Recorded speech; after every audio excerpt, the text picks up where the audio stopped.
Hey, this is J Bad, and today I'm doing a review for Batman issue 1, and it was released in 1940.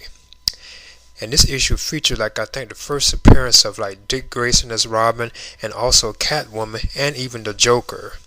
Selena Kyle as Catwoman and the Joker as well. So three different debuts of popular, Batman, characters. Well, this tale takes place not too long after Batman has locked up Hugo Strange in a prison, and Hugo Strange manages to escape during a prison break. So basically, he escapes from prison during a prison break.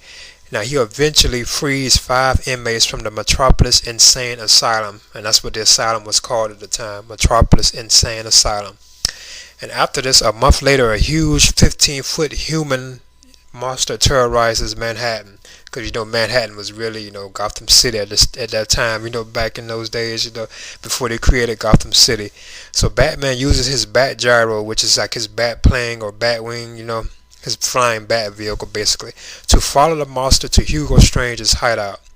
But when Batman arrives at Hugo Strange's hideout, he is set up by a trap that was made for him by Hugo Strange.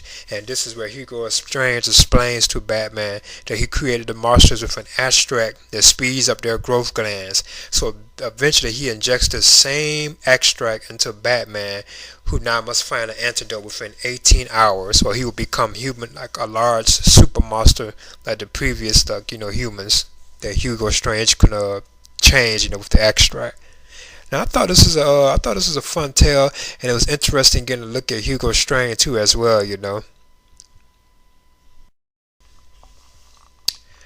I thought Batman issue 1, which was released in 1940, was a fun tale, and the title for this tale was called Dr. Hugo Strange and the Mutant Monsters.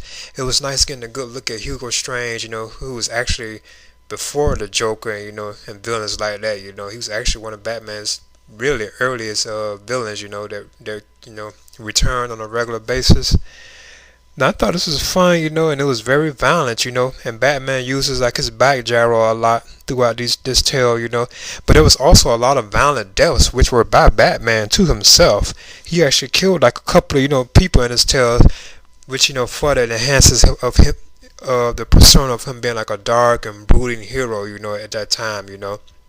I see that more and more now, how serious and hard that the tone of Batman was very hardcore at that time, back in those early days, because he was very hardcore and serious, Clearly you can tell that these issues weren't really aimed at, children, at the time. They were very adult-like, So yeah, this is J Bat, and this is my review for Batman issue 1 from 1940.